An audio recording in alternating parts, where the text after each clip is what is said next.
This is Christina. You're gonna be telling us a little bit, yeah? Sure. Yeah, telling us a little bit about Haki. And it just so happens we have the local blog fellow here that's gonna be writing a little bit about this in the local newspaper as well. I'm gonna turn it over.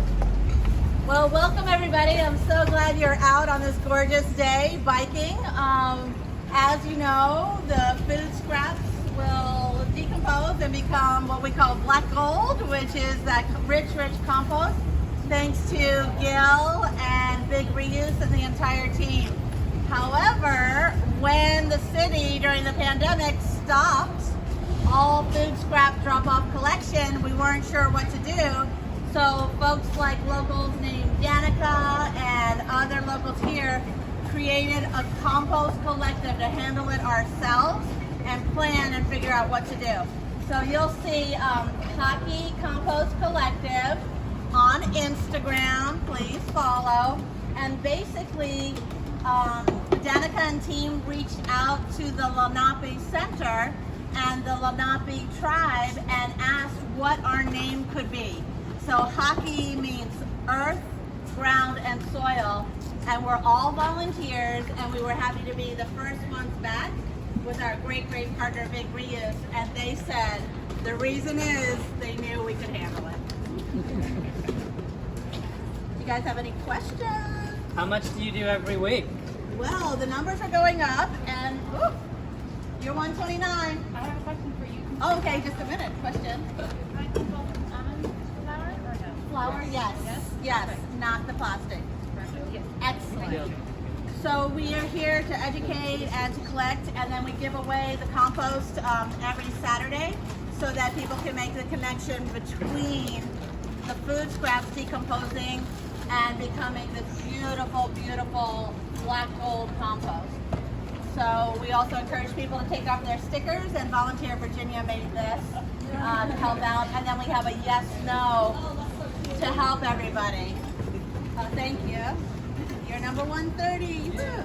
So we had 1,306 pounds last weekend, and we're averaging about 220 participants. And we are really working with our local officials to try to expand it, get more days, and see what we can do as a community. One of the exciting things about this location, because the local officials here are the Roosevelt Island Operating Corporation. The island is operated by the New York State, what is it? New York State. Yeah, it's New York State. This island was one of the first, it's like the enterprise zones or something like that. It was I'm forgetting what it was, but it's run by a little bit different entity than the rest of everything else. So they have their own waste, they have their own security, they have like different than any other neighborhood in New York City. It's kind of unique. And we talk about the number of households that are dropping off. It's interesting because this is definitely a defined community on the island. The Roosevelt Islanders talk about the island as their neighborhood, as their community. So it's like, we know how many people live here. Yeah. We know how many pounds of trash are hauled away from here every week, month, year. And we know the impact that we're making. Can you talk a little bit about that? I mean, Not to put you on the spot with what's numbers, so exciting is that we have definitely in the beginning of 2020, we started in 2015 in November, and we have well over 180,000 pounds collected. And time by time, people can ask questions and figure out, like, do I do this or that, or how best to do it. But since we did this, we also thought about other ways, like where do you put your used batteries? And now all the residents can put their used batteries in a tube at our public safety office. It's a public space. And then we had Roosevelt Island last day where we did a food, we did a clothing collection for donation. And so little by little, and one of the electeds, Rebecca Seawright, had a shred truck for sensitive papers with the DSNY, the Department of Sanitation. So when you think of one action, it leads to others. And you're building community, and you're able to really say, oh, we can do this, or we can do that.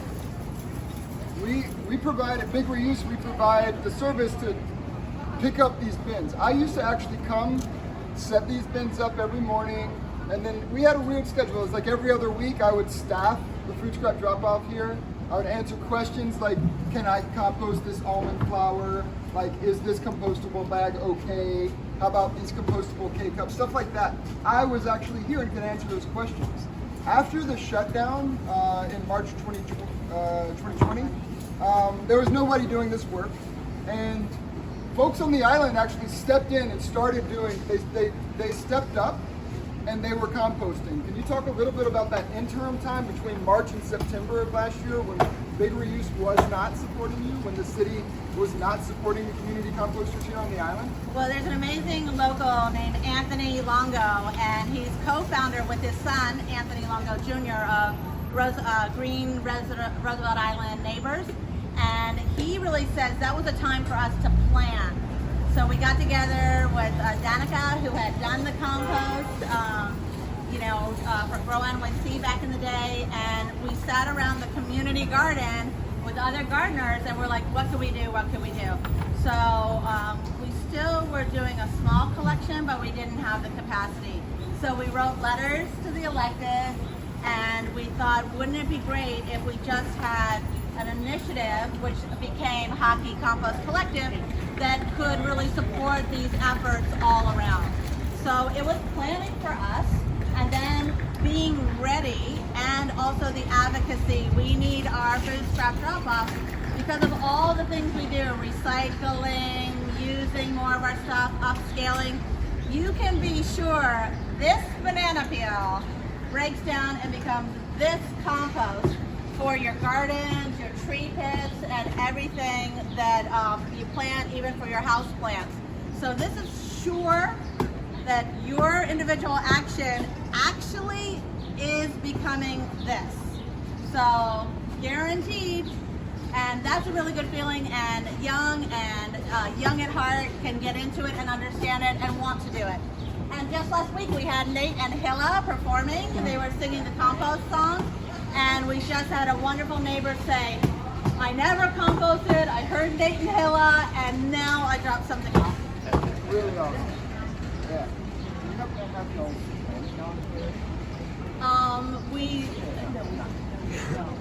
Yeah. So, But let's talk about I was really impressed when Haki Camp Compost came together to formalize.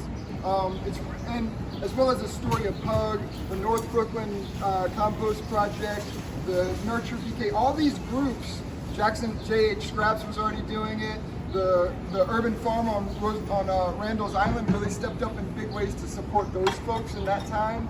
A lot of community groups that were kind of doing maybe some composting before, or maybe they were just dropping off before, but they didn't know all the work that went into hauling and processing and getting the browns and like dealing with the leaching, all the stuff, you know? People really came together and started to understand this issue on a much deeper level.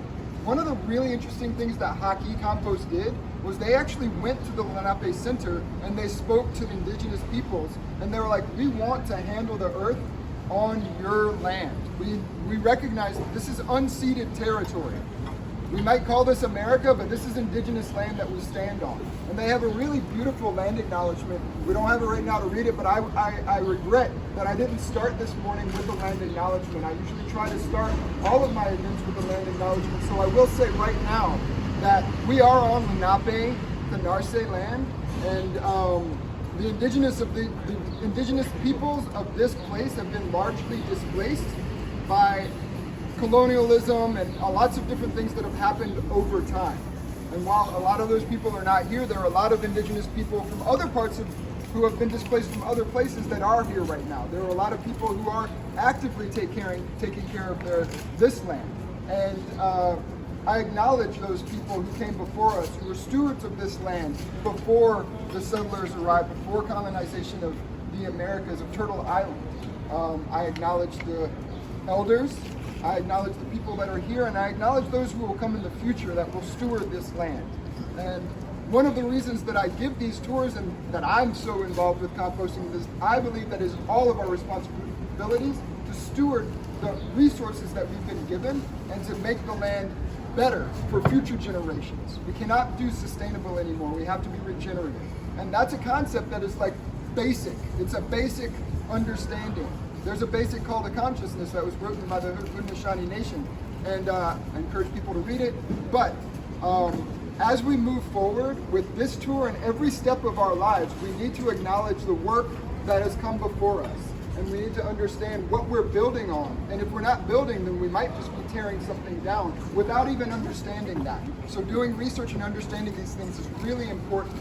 So I like to bring just a little bit of acknowledgement to all of my events, all of the workshops, tours, everything that I do. So thank you for listening to that. And also what Danica Lamb, who started to reach out to the Haki, the Lenape people, we also asked how could we learn more, because we didn't really know that much about it. And the Lenape Center, you guys should really check out the Lenape Center. They run a workshop, which they did virtually for us, with an expert, a historical expert, and took us through what land acknowledgement means and how we can begin to learn about that and to heal. So more than just an acknowledgement and a statement, it's forming relationships. It's inviting the Lenape to the table. It's engaging in art and music and other activities together. They were really interested in long-term relationships and getting to know each other, which makes sense with all peoples, and especially on a day like today. Right? Yeah. It is Juneteenth, and along with land acknowledgements, a lot of people are now thinking about labor acknowledgements. This land was stolen, and the labor that built the wealth of our first world nation was also stolen from African and indigenous peoples. And here we are in Juneteenth, we're gathered, we're looking at composting, and it might be difficult to connect the dots, but in reality, food justice is racial justice. For every pound of food waste that we collect here and bring, what was it, not even a mile to get here to the processing site under the Queens Bridge, we're not shipping this stuff, we're not trucking it through low-income communities of Black and brown people. We're not increasing the asthma rates. We're not sending this to a landfill in somebody else's community and neighborhood in the Carolinas or the Virginias or Massachusetts or Connecticut. We're not dumping our waste on other people. That is the foundation of environmental justice. We have a long way to go to right the wrongs of our industrial toxic legacy, but we can start right now by dealing responsibly with the things that we produce as waste products every day in our communities, in our homes, in our restaurants, in our institutions, in our city agencies, in our schools, in the places of work and worship. We have to look at our byproducts of our everyday activities, even if we don't see it. There might have been a chef that prepared that and cracked the egg. There's still an eggshell that went into the omelet that we got presented to us on the sidewalk for brunch. It's all related. Everything we do is relevant. And when we don't think about it, we're consciously disregarding every impact that we could potentially have. And instead of actively choosing a positive impact, we're negatively not choosing a negative impact. Unfortunately, it takes thought and care and actual work in the society that we live in to just respect the nature, the earth that we walk on, to respect the resources that support us in every single way, the air that we breathe, the water that we drink, the soil that produces the food that we eat. When we throw our stuff into a landfill, we're disrespecting that whole process and ourselves. So I thank you, I honor you. Everyone at Haki, Compost, everyone we're meeting today is handling the earth in such a good way. Whether they actively talk about it as a restorative, active justice thing, or if they're just like, oh, this is just, I just love to do this. You know, it's great every way that we approach it, but I want to point out that this is important work and we have to talk about it and give it the importance that it deserves, the respect and integrity that it deserves. Because there's a lot of people that don't understand, the people that are just, oh, this is fun for me, and they don't understand that it needs to be legislated. It needs to be respected and it needs to be talked about and done in good ways. And I like to tell the kids, you know, if you have an apple, a banana peel, and you have all that potassium, the vitamins, if you just know that that peel is also the nutrition of the banana that you put into your mouth, and let the earth, let the worms and everything decompose it, those same nutrients go right back into that compost. And I just want to do a shout out to our volunteers. DeWheat is here. He is one of the original creators. And Melissa over here, another. And Gil, since you're the expert, we always have a question. All right. Someone dropped off their summer mussel. Yeah. And we were thinking maybe yes? Yes. Woo! Okay, great. Yeah. So we're always learning from each other. That's really part of it too. So I'm glad you stopped by.